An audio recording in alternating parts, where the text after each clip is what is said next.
도로 위 평화는 그리 오래가지 못했습니다. 그때 제보자 차량 측면으로 돌진한 차량.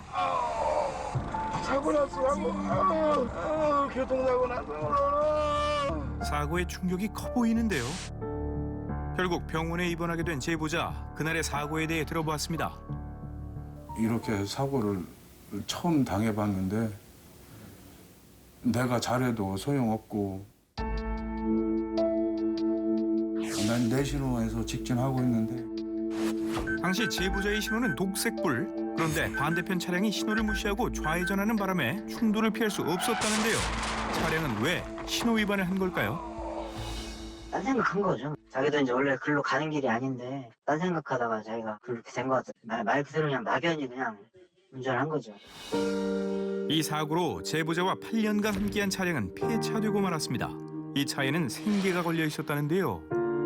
철에 나오는 장사를 해요. 과일 나오면 과일 장사하고 아파트 다니면서 이렇게 장사를 해요. 두 다리가 골절되어 전치 6주의 진단을 받은 제보자. 운전자들에게 하고 싶은 말이 있다는데요. 운전이라는 게 정말 나 혼자 잘한다고 해서가 아니라 안전운전 하시고 절대 위반하지 마셨으면 좋겠어요. 운전대를 잡는 그 순간부터는 운전에만 집중하셔야 합니다. 잠깐의 실수가 대형 사고를 부른다는 것 잊지 마세요. 이른 아침 도로를 달리던 통근 버스. 그런데 갑작스런 충돌로 인해 도로 아래로 추락하고 말았는데요. 한적한 도로를 덮친 그날의 사고는 왜 일어난 걸까요? 당시 출동한 경찰관을 만나봤습니다. 관광버스에 승객이 한 22명 정도 탑승했는데 전복됐다고 신고가 들어왔어요. 두 대의 차량이 교차로에서 충돌한 사고. 전도된 차량에는 무려 22명의 승객이 타고 있었습니다. 바닥은 약 한 2, 3m, 3m 정도 된 그 아래였고요. 버스가 가드레일을 뚫고 추락하자 승객들은 혼란에 빠졌다는데요. 제일 중요한 것이 인명구조라 생각을 하고 차로 달려가서 보니까 안에서 완전 비명소리 아수라장인 거예요.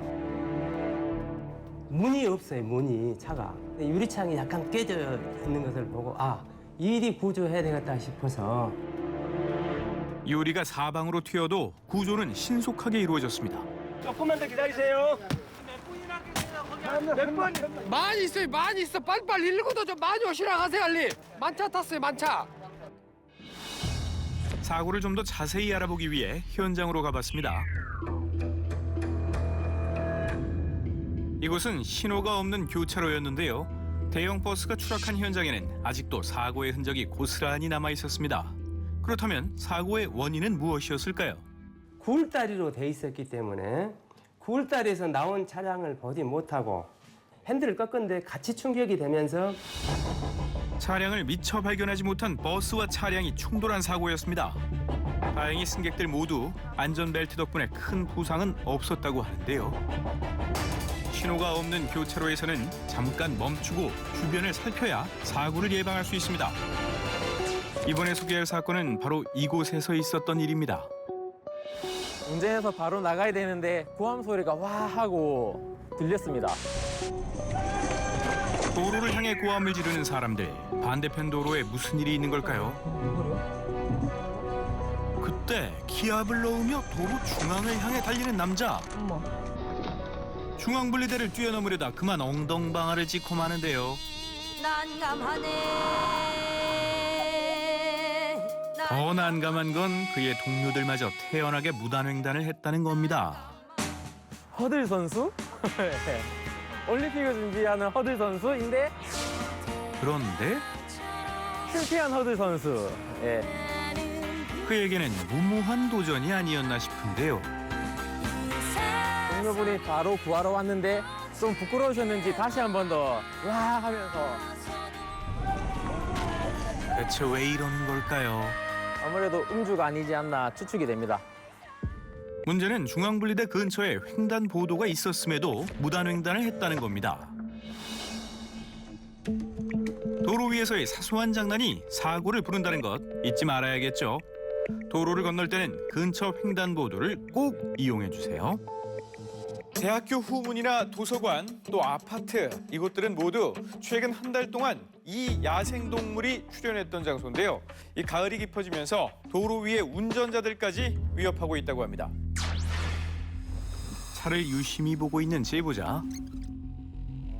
제가 며칠 전에 사고를 당했는데 수리한 부분이 잘 됐는지 좀 보고 있었습니다. 사고는 바로 며칠 전 늦은 밤이었습니다. 가족과 함께 처갓집에 가던 중이었는데요. 그런데 밝은 불빛 아래로 뭔가가 나타납니다. 충격으로 인해 덜컹거리는 차량, 급기야 뒷좌석에 있던 아기는 울음까지 터뜨리는데요. 무엇이 나타난 걸까요?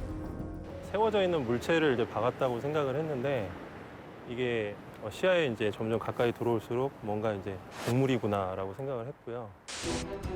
동물이라고요? 다시 한번 보겠습니다. 자, 그날 제보자가 도로에서 만난 것은 바로 멧돼지 한 마리.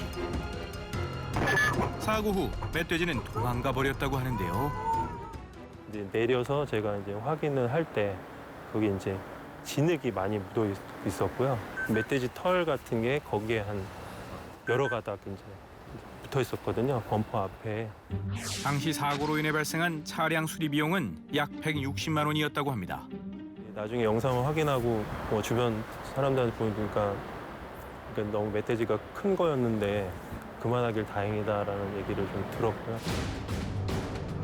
차는 파손됐지만 다행히 가족들 모두 큰 부상은 없었다고 합니다. 무더위가 가고 찾아온 가을. 그런데 서울 도심 한복판인 광화문 광장에 나타났다가 광화문 앞에서 멧돼지가 죽었는데 이거 거짓말 아니라 진짜입니다. 이들을 기억하시나요? 여름이 지나고 가을이 되자 생각나는 그들. 도로의 무법자 멧돼지인데요. 올해 가을에도 어김없이 운전자들을 찾아온 로드킬 사고. 지금 만나보시죠. 한숨을 쉬며 종이를 넘기는 제보자. 뭘 보고 있는 걸까요? 차량 견적서인데요. 로드킬로 그 동물하고 사고가 나서 이렇게 수리비가 이렇게 많이 나올 줄은 꿈에도 몰랐어요. 제보자가 보고 있던 견적서 금액은 무려 약 290만 원. 어떻게 된 사고일까요? 늦은 새벽 깜깜한 도로를 달리던 제보자. 발견한 순간 이미 늦었다라고 판단은 되고요. 피할 겨를조차 없었던 사고. 충돌한 건 무엇이었을까요? 바리케이트처럼 일렬로 쭈르륵 하고 서 있더라고요. 다시 한번 보겠습니다. 갑자기 나타난 건 바로 멧돼지였습니다. 한두 마리가 아닌데요. 우르르 줄지어 도로를 횡단하던 멧돼지들. 하지만 사고는 여기서 끝이 아니었습니다. 2차 사고 때문에 뒤따라오던 차량들이 다 갓길로 쓰는 거예요. 이날 멧돼지들로 인해 사고가 난 차량은 제보자 외에도 총 5대. 그중에서도 제일 먼저 충돌한 제보자의 피해가 가장 컸다고 합니다. 가을 번식기를 맞아 멧돼지가 본격적인 움직임에 나서면서 운전자들을 위협하고 있는데요. 특히 고속도로 멧돼지 로드킬은 9월에서 11월 가을철에 집중적으로 발생된다고 합니다. 실제로 작년 로드킬 사고를 당한 멧돼지는 총 115마리, 그중 70마리가 가을철에 발생한 사고였습니다. 사고 처리는 이게 어디다가 하소연할 데가 없더라고요. 로드킬이라는 게. 로드킬 사고, 보상받을 방법은 없는 걸까요? 불강력적인 거를 보는 거죠. 보험 처리라든 어떻게 하든 뭐 그럴 수밖에 없는 상황인 거죠. 저희 가족이 안 다치고 이렇게 무사하게 건강하게 이렇게 있는 자체가 다행이라고 생각을 해요. 앞으로는 더 신경 써서 운전을 해야죠. 로드킬의 경우 보상이 어려워 어쩔 수 없이 운전자가 더 주의해야 한다는데요. 운전 중 야생동물과 마주친다면 핸들 급조작은 절대 금물이고요. 후행 차량에게도 비상등으로 위험 상황을 알려야 2차 사고까지 예방할 수 있습니다.